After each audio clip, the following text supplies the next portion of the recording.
Hello, everybody. Welcome back to OpRisk Global. I trust many of you joined the Q&A session in Zoom that was just finished on the resilience of your ecosystem and gained some great insights there. We're now on to our next panel topic. Today, we're going to talk in this next panel about culture. It's all about culture and how you weave the right culture for a good, resilient system into your organization. I'm going to turn it over now to our moderator, Phil Harding. He is the Global Head of Commercial Content at InfoPro, and he'll take this forward and introduce the rest of the panelists. Over to you, Phil. Thanks, Jay. Hello, everyone, and thanks for joining us for this OpRisk Global panel. I hope you're enjoying the event so far. As Jay said, my name is Phil Harding, and in this session, we're going to be looking at how financial firms are responding to the regulatory guidance around operational resilience, and we'll be discussing some of the challenges involved in developing a robust resilience culture.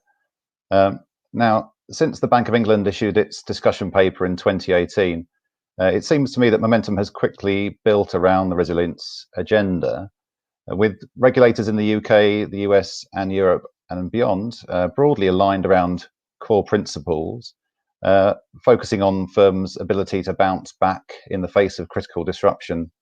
The conversation has gathered pace, and we've seen further detail on areas such as cyber, the impact of COVID, protection of digital assets, and oversight of third parties. And now discussions are turning to implementation and how best to apply the measures across different jurisdictions and organizational types. So for anyone who may have thought that operational resilience was just the latest buzz phrase, the real-world stress test provided by the pandemic in 2020 gave a stark example of why such a move is necessary and caused a fundamental rethink of what that disruption might look like. In reality, the range and scale of threats to operational resilience can come from almost anywhere. So if pandemics and natural disasters weren't enough to contend with, the landscape is changing fast, and factors such as increasing interconnectedness, digitalization, advances in technology, social and cultural shifts, and new ways of working are all adding to that complexity. Against this background, and as the regulatory framework falls into place, firms of all stripes must ask themselves what it means to be operationally resilient and how they can build resilience into their DNA.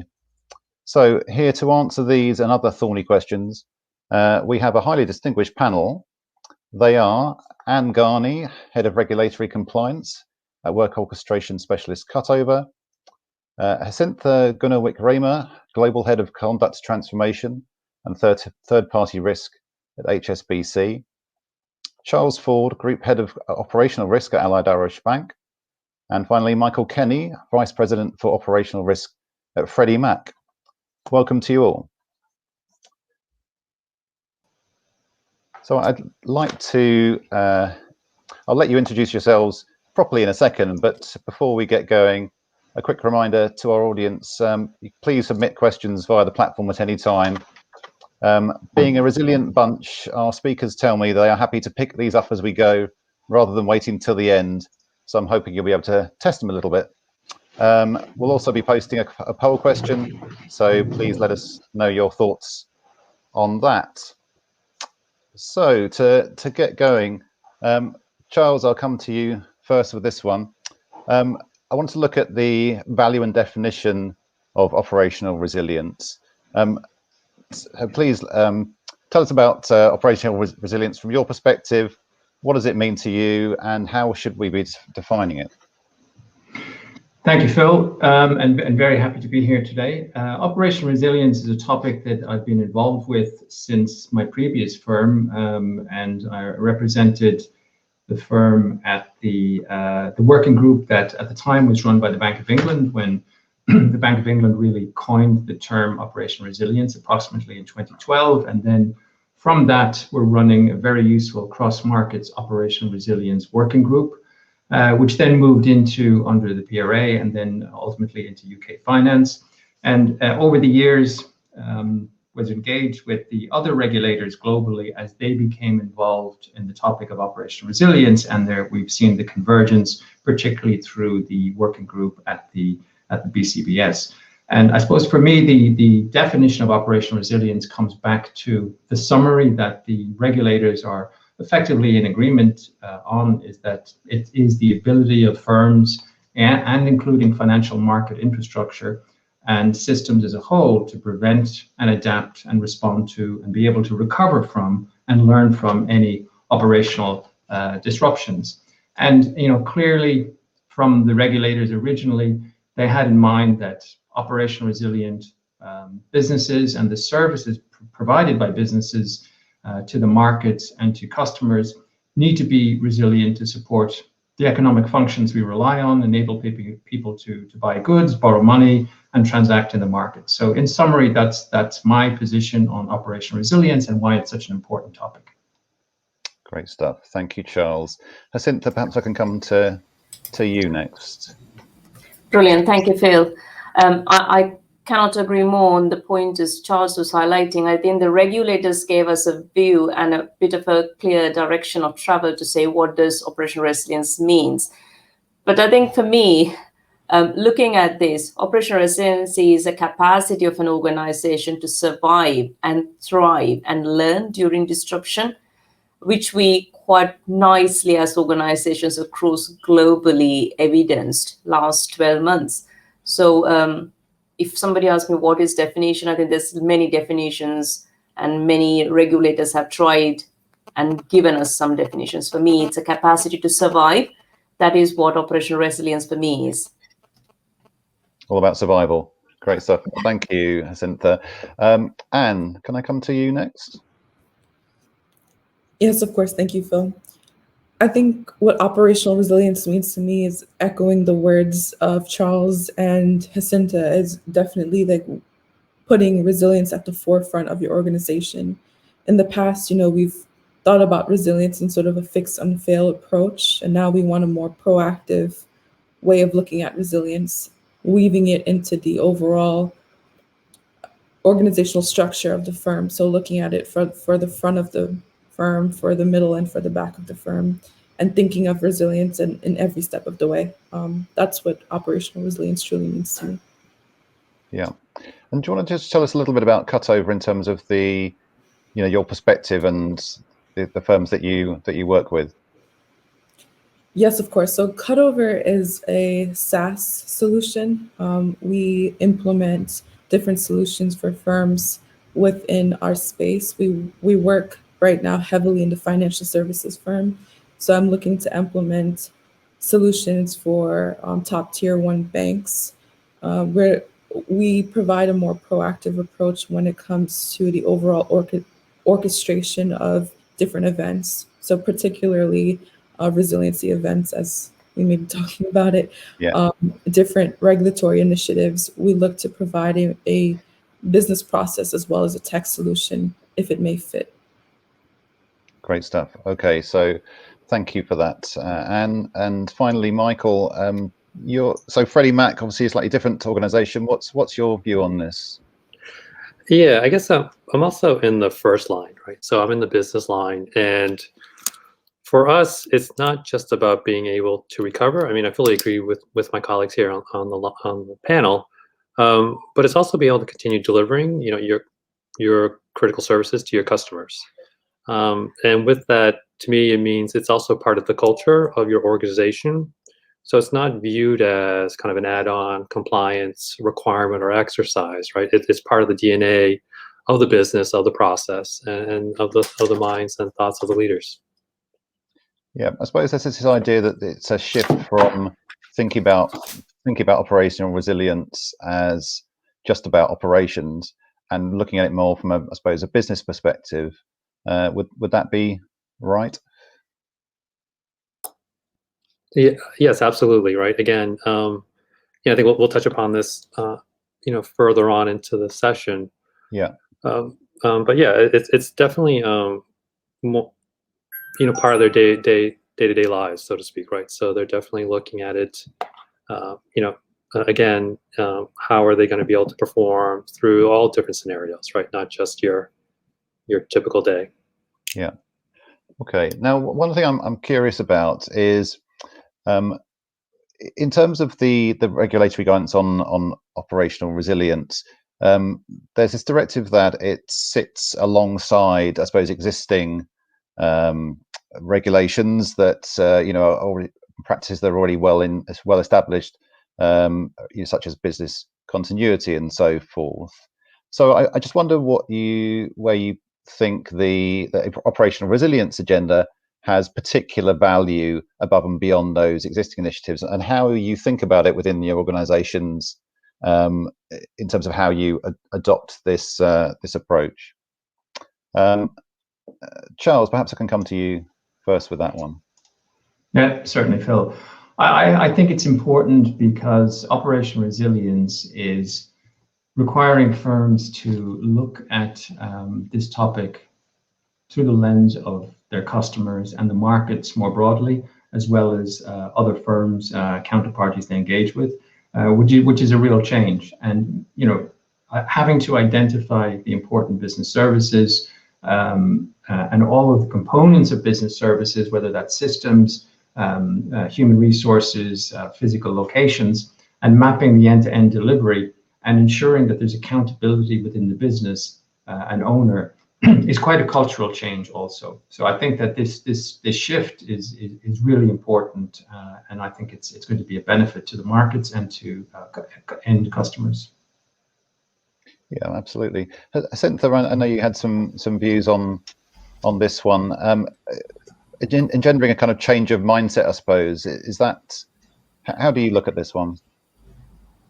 Thank you. I think it's very valid, because most value comes from the focus and the ownership the operational resilience agenda has brought in, because organizations had to shift from a thinking very inward, prioritizing their plans and investment choices, to understanding what is the outcome to the customer and the community at large. So for me, that is absolutely critical and fundamental for any organization, whether it's a financial services or beyond. From operational resilience perspective. And today, organizations are extremely equipped to communicate disruptions and impact as fast as possible to their customers, and not just to inform them, but organizations also have put a lot of effort and technological enhancements to advise alternative means of accessing the services. So for me, this whole element of not a disruption, but a journey, has given the organizations that opportunity to start from the customer. I love what Michael mentioned earlier. It's like it's a continuation. So we have to start from the customer and then work towards how do you make it easy and how do you keep the customer informed and bring the right outcome. That's, for me, I think that is the biggest value. Great stuff. If I could jump in, sorry, Phil. Sure. If you don't mind, it's also about the products in the market, right? So, for us in the U.S., we're a buyer of mortgages in the secondary mortgage market, right? So we buy from the institutions, and it's about affordability of the products that we offer. So sometimes those products, though, are not very significant or large in terms of dollars or volume to our business, but they pose a very critical, significant aspect to that market, right? A particular slice of the residential target affordable arena, for example. And so, it's given us a different lens, a little more holistic view of risk and resiliency, in the sense that that small product might not have necessarily made the hoops, so to speak, right, in a business continuity world, but the impact of that product not being available in that market might be devastating. Right. So while not significant to the institution, significant to the market and to the customer, and so therefore it elevates its priority from a operational resiliency holistic viewpoint. Absolutely. I suppose it's causing a rethink in the way that you look at things, and throwing things into a new light, by the sounds of it. And did you want to contribute on that one? Yeah, I did. I think to add on to what Jacinta and Mike are saying, it's definitely thinking about your organization from a different light. Once again, looking at the end-to-end operating model instead of looking at the organizational structure, and taking a more internal look at your business processes. how they align, and then how they relate to each other. So understanding the upstream and downstream impacts, aligning your tech solutions to certain business processes, and then who's accountable and how they contribute to the overall end product or the overall end outcome of that deliverable. Yeah, absolutely. Now, one thing that I'm keen to find out is really kind of in terms of the guidance around operational resilience. How well understood do you think those requirements are currently within your organizations? I know it's a process and everything, but is it viewed as a priority? And how far along that journey would you say that you are at the moment? Charles, your thoughts? Yeah, thanks, Phil. So in my current firm, it is a very high priority because for the jurisdictions where the firm does business, operational resilience is on the agenda of the regulators. It is a formal program, and there is visibility of the program at the most senior level, at the executive committee level, and at the board level. I think overall within the firm and within the industry, though, in many firms, and including in previous firm that I worked in, on the business side, I think there tends to be a feeling that this is another regulatory overhead covering something that's already there and things we've already done. And I've heard that exactly, and that's not the case. It isn't business continuity. It isn't OCIR. Yes, it's related to those topics, but it is different, and it is also bringing the cultural change. So the aspects of things that are already there, such as business continuity management and OCIR, the understanding where there's overlap or if there's something already existing that can be leveraged is very, very useful. But it isn't just another regulatory overhead. I think it is going to be transformational and change how companies have to engage with the markets and with their customers. And things such as defining impact tolerances and needing to understand your services in great deal end to end, and understanding what the maximum tolerable levels of disruptions are to those services is really a very different concept. So just thinking about it practically, you're providing a service to retail customers or to institutional customers to be able to understand how much impact or disruption you think those customers would be an acceptable level, and then being able to test those impact tolerances. That's completely different. So that has not existed before, and despite some of the components from some of the existing frameworks that are there. Yeah, and that brings us on nicely to my next question.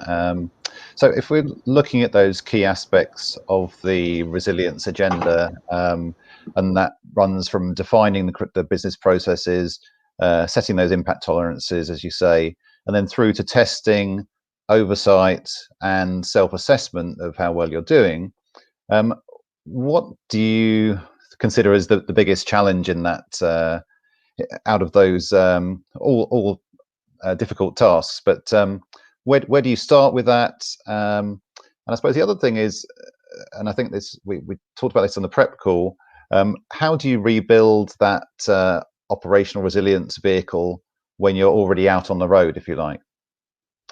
Mike, do you want to comment on that? Charles mentioned as well. It's definitely leveraging existing practices, processes, mechanisms that are in place, right, to address the more holistic view of operational resiliency, right? So, for example, holding a tabletop exercise with your leadership, right, and thinking about it more than just, oh, my system is down. What do I need to do to put a workaround in place? But also layering in, right, the customer view, the market impacts. I think that, and then helping the business design their processes, their practices, such that in a way, so that way that part of their day-to-day procedural their day-to-day procedures, right? So, you know, because if we you know, come to them and you know, design or ask them to participate in different exercises, it will be viewed as an additional compliance activity add-on that isn't part of their what they need to do to get business done. Right. Jacinta? I love the thinking, Mike, saying it's part of the business. So it's not, so let me answer your first question, Phil, around how difficult is it when we are already on the journey, we are already on the road. I think it's not a challenge unique to operational resilience. It applies across any change you're going to introduce in an organization, and change is inevitable. So we need to find ways and means to take that ourselves in that journey. For me, I think operational resilience and what matters in organizations, the important element of any transformation is to have a clear view why this change is required. And very critical element that is quite linked is the sponsorship and the ownership from the senior management who drive that tone from the top for the firm's culture. So if and when these two elements are clear and are in an interlocked position, it plays the overall process becomes much easier. I think that is the fundamental one needs to understand. But if I'm asked, how do you do it? Because this is like why and that the importance, but how do you do it is I would encourage us all to go back to our basics. And that's exactly most of us had to follow through last year when the multiple lockdowns across globally was taking place. Firms had to go back to their basics and understand what are the most critical processes in my end-to-end life cycle for my customers that if disrupted will have a detriment to customers, the community, and the financial integrity or the market integrity. So starting from your basics and taking through that journey, what both Charles and Mike touched into, absolutely critical, looking at your risk appetite, looking at your processes, risk appetite, your tolerances, and on the top of it, building certain set of dynamic KPIs and the KRIs or the indicators to say, how do I know when things are not working? Because you and I cannot be sitting across every process in our organization. So we need to have certain ways that information comes onto the decision-making table, whether you're sitting in the first, second, or the third line. So that is the one element that we need to start building. What does our MI and the information tells us? That will build the ownership, the accountability, as well as the drive from the senior leaders of the organization and drive that change that we really need. To summarize, I think it's not easy. Starting from basics is critical. How do we get that? I think we need to start from the culture of the organization, build that as part of the first, second, and third line DNA of the organization. Absolutely. Now, I suppose culture can sometimes be something of a tick box exercise for some firms. You know, read the handbook, attend a session, and so on.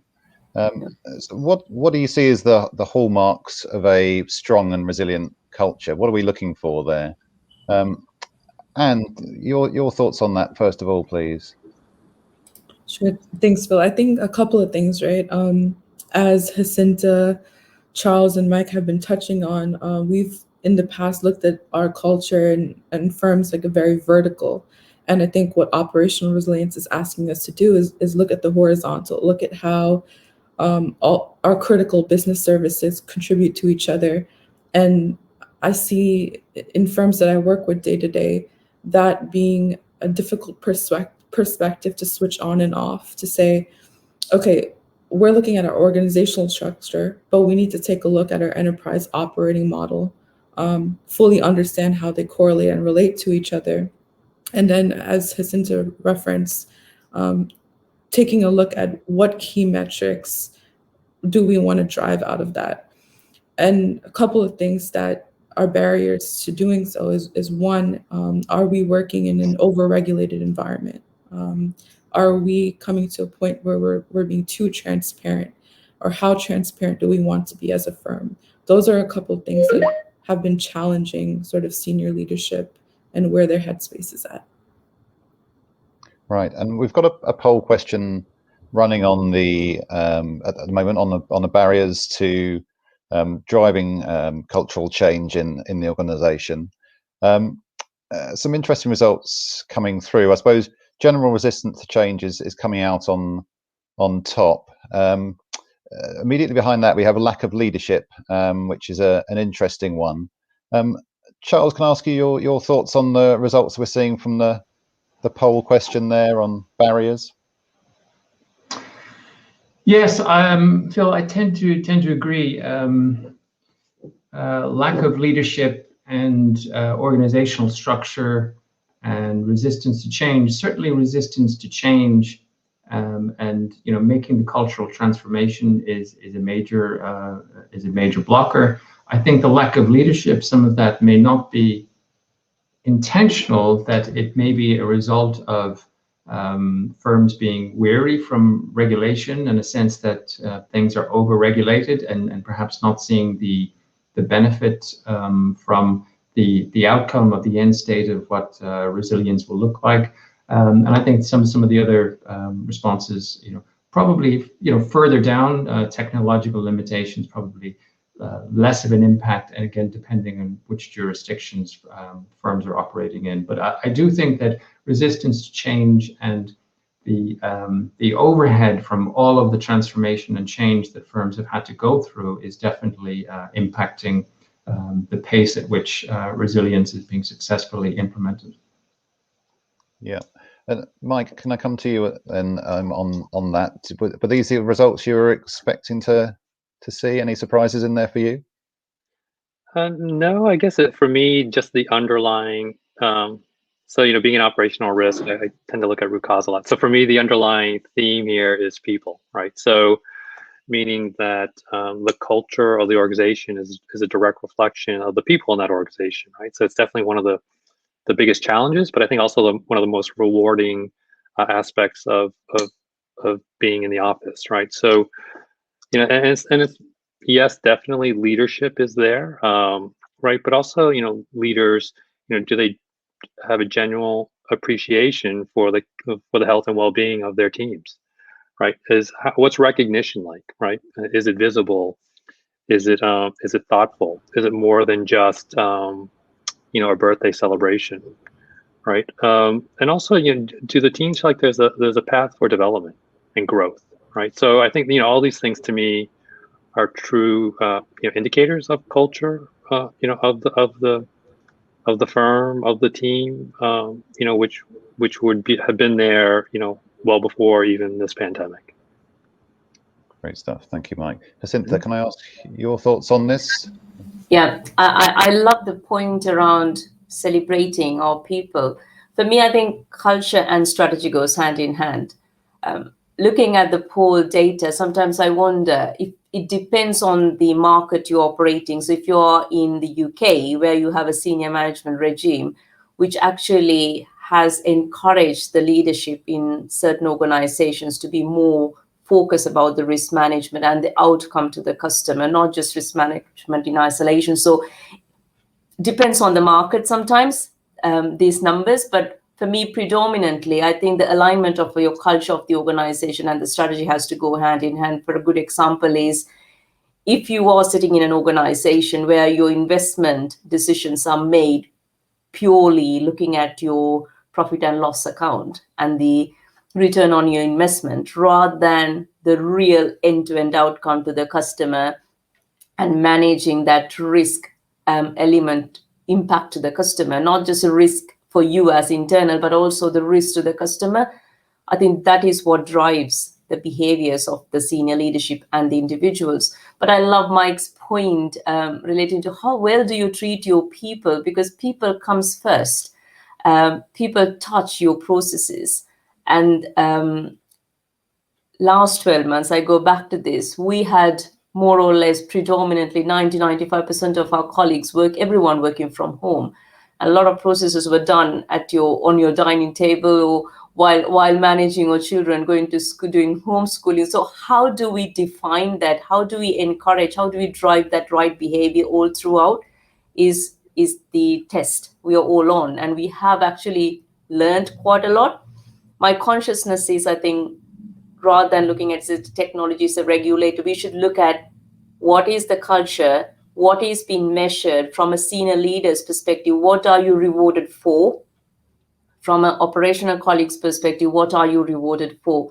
Is there an alignment? That is your organization's culture that drives your behaviors that will help us to navigate through and make operational resilience part of your DNA.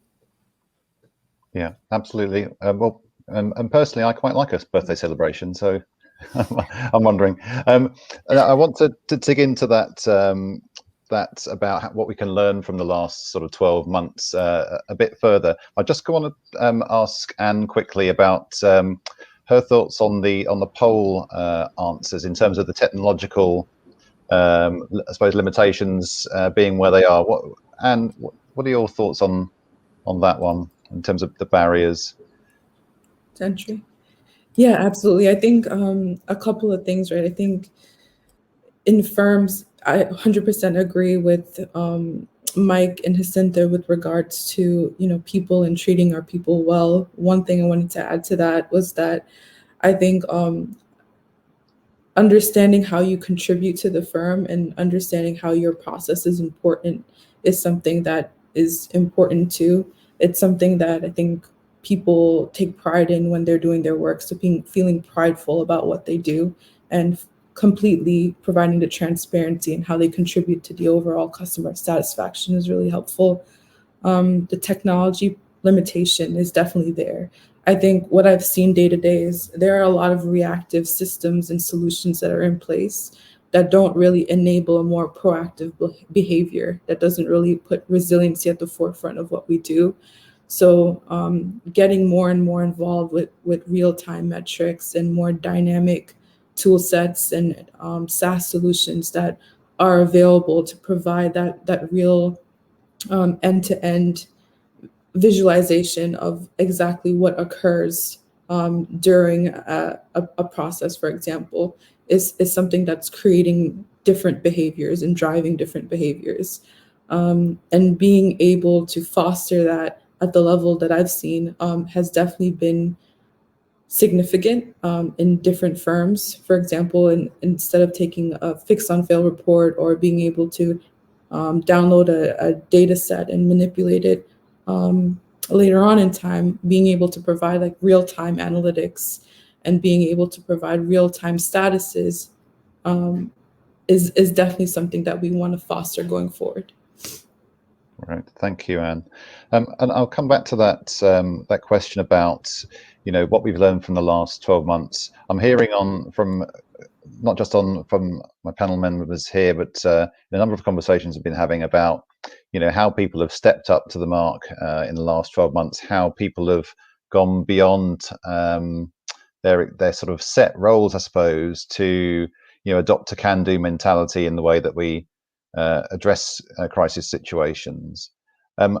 What examples have you seen of that sort of behavior, and how can we embed that longer term to help drive a resilient culture in the future?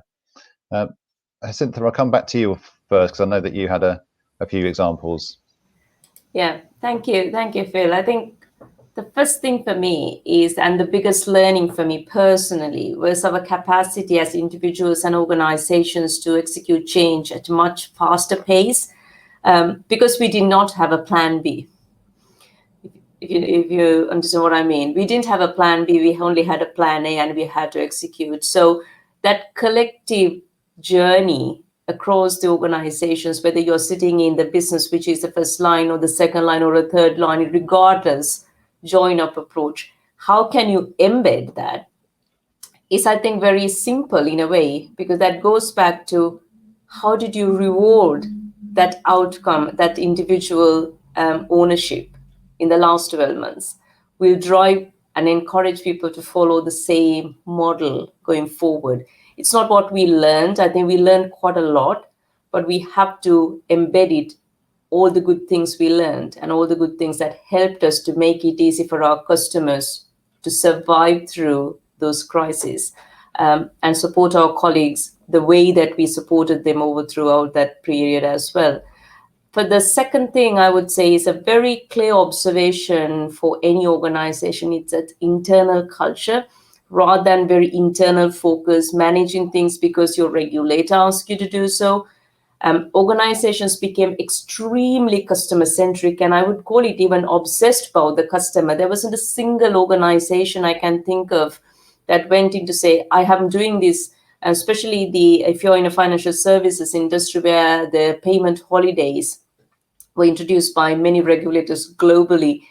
No organization went saying, I'm doing it because the regulator. I think everyone understood we have customers who are at challenged position. So we are building the capabilities to meet these customer needs in a robust and effective way. Overarching all that, it is like making things easy for customers and making things happen. So how do you maintain that is purely, I go back to my earlier point, how did we reward that behavior? How did we drive that behavior as organizations in the last 12 months and beyond? And maintaining that will help us to navigate through that journey, all the learnings, rather than unlearn the learnings of last 12 months. We have to embed them and carry that forward. Okay, thank you. Charles, what does that link between behavior and reward look like for you, and what examples of it have you seen? Yes, I think the last year has been very good for practical examples to capture, to feed into the work that firms are doing on operational resilience. And the people and culture aspect has become much more important, given that staff and third parties supporting customers, supporting important and critical business services have almost completely been working from home. And there's been a lot of lessons learned on that side. And I think that the point of our critical third-party suppliers who support the critical and important business services working remotely is a completely new concept. And just thinking about it over the years, firms have looked to move to managed services nearshore and offshore, and those services have largely been provided from secure offshore data centers or nearshore centers or captive centers. And those centers have a very tight control environment, both in terms of technical controls and physical controls.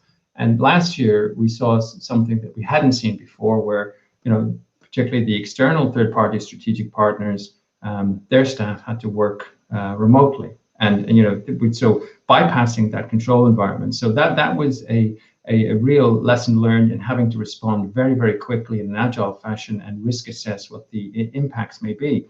And knowing some of the delivery centers for firms that I've worked with and other peers, in many cases, individuals working in those centers perhaps are in that location, sharing accommodation with other colleagues who work there, large delivery centers, and those colleagues that they share accommodation with perhaps are working for competitors and other banks. So, there may be internal data, confidential data, probably not strictly confidential data, but could be exposed. So rapidly risk assessing the impact of that and having to move some processes to other locations or back internally in the firm to staff was a scenario that hadn't been in the playbook previously. So we did learn a lot culturally from both the external third parties and internally with staff having to work remotely and ensure continuity of service. Thank you, Charles. Now we've had a question in from the audience. Do we have any feedback on how you can promote change of risk culture in an organization? Mike, can I turn that one to you? Just think about how you, I suppose, communicate it across the firm in terms of the good behaviour that is seen or happens in those at that time. Yeah, absolutely. I think this environment of being virtual has helped to encourage some of that good behavior, right? A good indicator for me are just meetings, right? They in this virtual world, they seem to start and end timely. Right? People aren't necessarily 5 or 10 minutes late because they got to walk from one building to the next. Something else also is that it's really made people managers, leaders realize that their staff are productive even when not in the office, right? So it's made them realize, oh, I'm really managing outcomes, not the fact that a person's sitting in the seat next to me, right? So again, I think those are a couple of things that will help promote the change. The other thing too is that just allowing the flexibility of schedules, right? It was mentioned earlier about people having to juggle, their children in schools or other personal matters, and the leaders of the companies, seeing that you have a very productive staff member, right? So allowing that flexibility, maybe they're offline, for a few hours during the day to facilitate the learnings of the children, right? But knowing that, but that they'll, again, managing the outcome, right? They'll get done what they need to get done. Yeah, it's a very good point. And Anne, your thoughts on this one? And I wonder if you might also pick up on Charles has mentioned the third-party relationships. Your thoughts on extending the kind of cultural controls, I suppose, values across to third parties, and how you manage, how firms can manage those relationships as well. Yes, of course. I think it comes back to the culture question as well. Now we're taking a look at third parties, and I think it was mentioned in one of our prep calls that we're also looking at fourth and fifth parties, so nearshore and offshore, how our culture overall impacts the firm's culture or our client's culture. One thing that we definitely take a look at are what are the most actionable and meaningful metrics for our company. That's one thing that I've seen firms play a part in. They also, want to play a part and take in more ownership with regards to recruitment. So anyone that's more client facing or anyone that would be participating day to day and building solutions within their space, they definitely want to play a part in the overall recruitment process, which is kind of surprising. And something that was an outcome of this year. Great stuff. Thank you. I want to move on to looking at that, I suppose, the measurement aspect, and thinking about how technology and analytics, where do technology and analytics fit in this, in the drive for resilience? What's the biggest opportunity in that respect? How can we use technology analytics to support that drive? Charles, can I come to you on that one? Yes, absolutely, Phil. So I think technology and analytics, data analytics can certainly be leveraged very much with resilience once fully embedded, particularly for detailed measurement of the resilience of services and so forth, and more on the technical and process side. But also, given that the focus of this group here is about the also considering the cultural aspects, I think that there are some other metrics that should be considered within a firm's risk appetite statement that are very relevant, that really reflect culturally how mature the organization is, and and how resilient it is. And some of the things that I think can already be taken are from jurisdictions where there is a mature management accountability framework in place, and that there's an expectation that managers demonstrate effective supervision and really do demonstrate it. And I think in particular jurisdictions like UK and Switzerland, where effective supervision is something that is really baked into everybody's requirements for their personal objectives, and for people managers, how they manage people during the year, and even coming back to simple things like the compliance with mandatory training. Compliance with mandatory training is a very important indicator of the culture in a firm, and as well as other metrics such as measuring accountability, the attrition of top performers, attrition at senior levels, being able to measure effectively engagement of staff. So all of these metrics on a culture, people and culture side have to be considered as a component of resilience, not just the more technical process side of resilience. Great point. Thank you. Jacinta, do you want to come in on that one? Yeah, a few thoughts. I'm just wondering whether I can link that to the question as well. Phil, if that is okay with you. Yeah, of course. From a measurement, what you measure, I mentioned earlier, what you measure drives the behaviors. And the question was, like, give you an example. So let me start with that, if that is okay with you. Of course, absolutely. Yeah. I think what I mean, rewarding doesn't necessarily always have to be financially rewarding. Rewarding has many forms and shapes. We are all humans. When somebody does something really great, saying a good well done sometimes take you an extremely long way. And what we proved as organizations, as nations, as families, is that well done was more important than actually any financial or any other tangible rewards. Because if you talk about mental health and well-being of individuals, those are tangible, extremely soft skills that we had to bring on. I'll give a very simple example. When we had the challenges from a vulnerability perspective from our customers, especially financial vulnerability during the last 12 months, our colleagues were sitting in the functions like, for example, collection functions. They pulled themselves together to build the knowledge about empathizing, sympathizing, having more broader conversations. How do I help you? Rather than saying, here I am XYZ, this is what I am calling you for, saying, how can I help you? I understand your position. These call recordings make a huge difference. If you are a lead in an organization, if you listen to your frontline colleagues, how do they do their job effectively? That is what I mean as listen to them, talk to them. And we did all that. We listened to our colleagues. We understood certain things. Actually, we can change the way we talk to our customers in certain ways and forms and shapes. Those are rewards. Those are real rewards when you go back and say, well done, you did a great job, fabulous custom feedback. The other way we can reward our colleagues is, and that's part of our culture, right?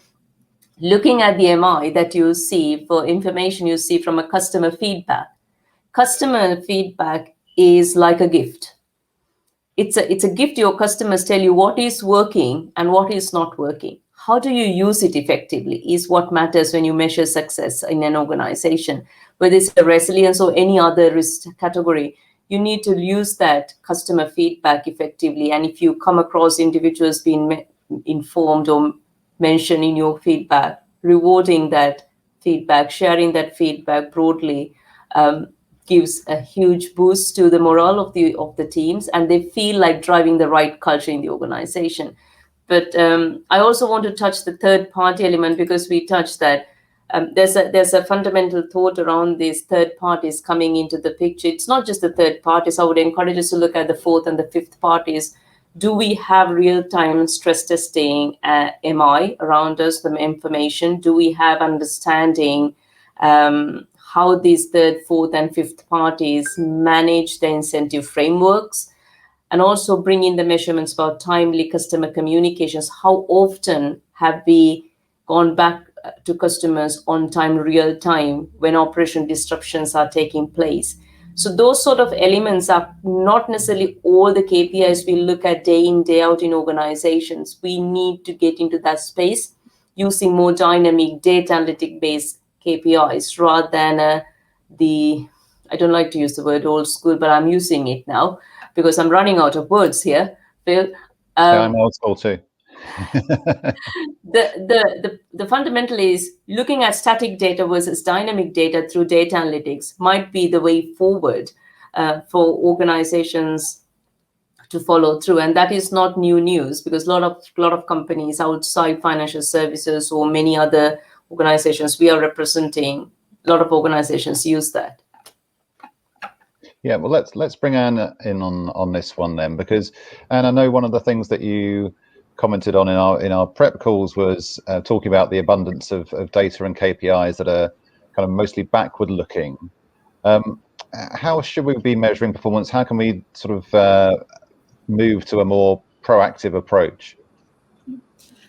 So thanks, Phil. As Jacinta was saying, we've had a lot of analysis done on different business processes regarding how we can implement a more dynamic, more real-time data analytics within the firm.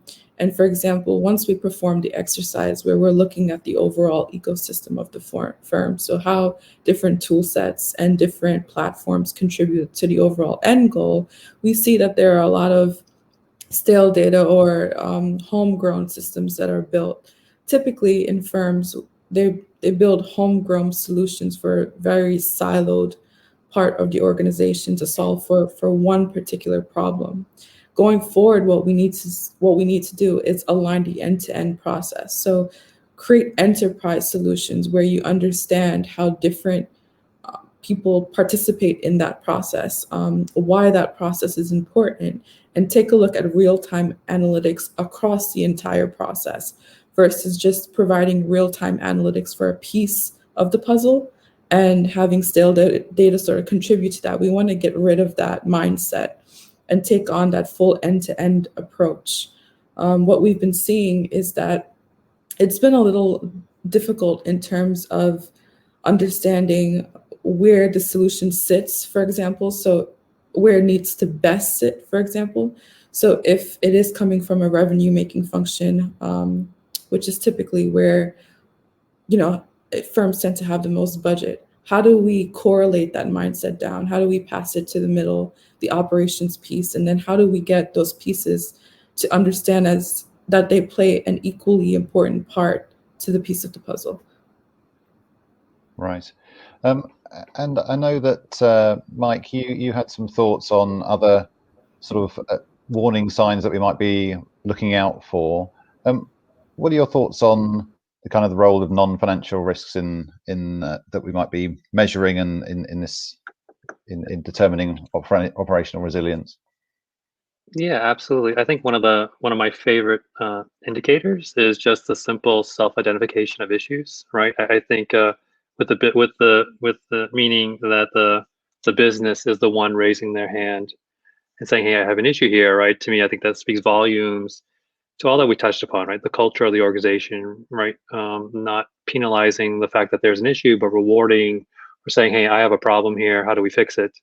Right? And then also just once I've identified that issue, to close it down quickly, right? I don't want it sitting out there for a year or 18 months unless it's requires some sort of platform change or it's a complex process or something of that sort, right? If it's a simple issue, let's get it closed timely.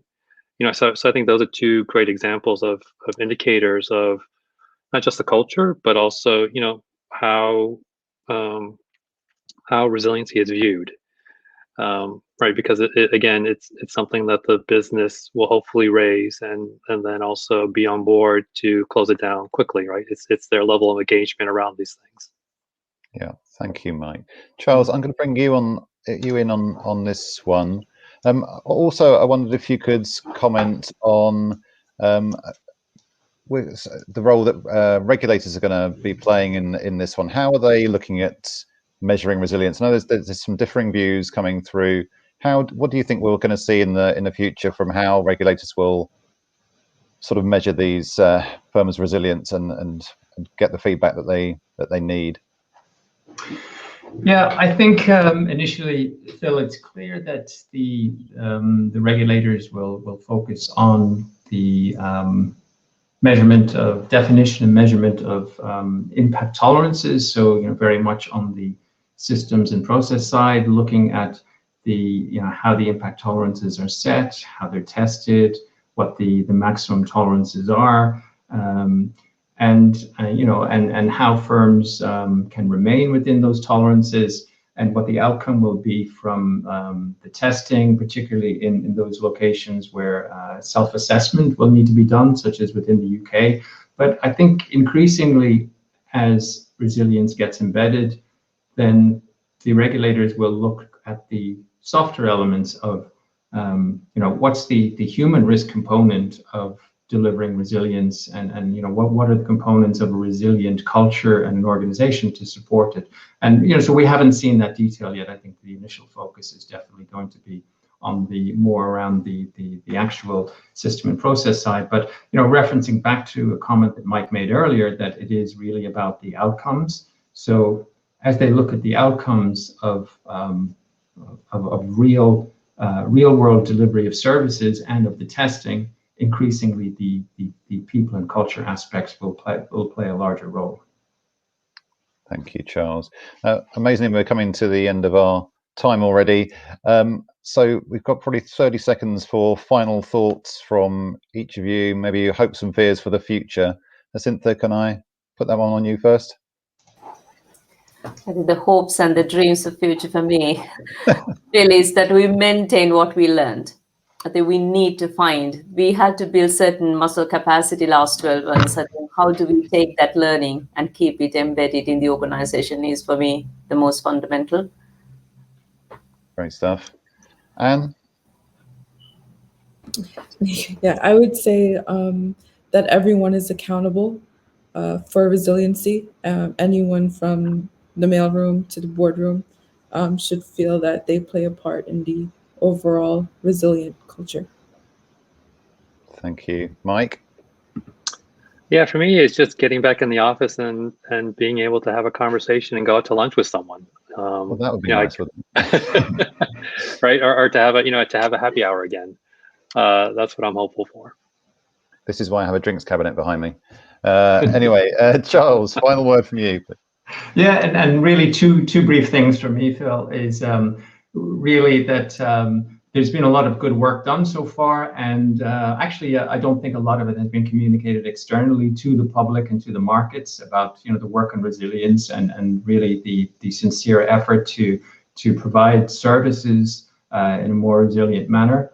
And also, just secondly, that I think we're off to a good start, seeing some good convergence among regulators, sometimes who differ very much and can be quite siloed. So hopefully that continues, and we see more collaboration and consistency on the requirements for resilience globally. Great stuff. Thank you. Well, that brings us to the end of our session. Thank you to everyone for your insights on this topic. I'm going to hand back now to Jay, who will line you up for the rest of the event. Enjoy the rest of the day. Thanks all. Thank you, Phil. Thank you, Phil, and all the panelists. Great topic. Boy, the image of having lunch with a colleague, that really is a positive, future-looking view. I love that thought. So this brings us to a break in the agenda from the formal panels. We have a couple of options for you for those who want to do one-to-one meetings and networking. That's available. But during the upcoming hour, we have an open Zoom roundtable. This starts at 10 past the hour. It's on blind curves, anticipating emerging risk, one of my favorite topics, and we've heard some discussion today in both panels on scenario analysis. Maybe that's something they'll talk about. I certainly think that's a great way to look at emerging risk.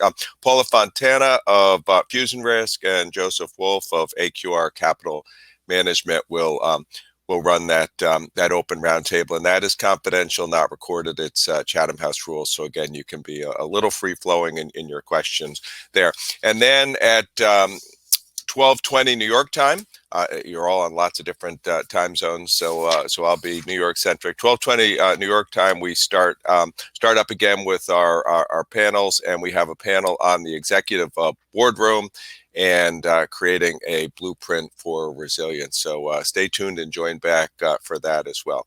Thank you very much.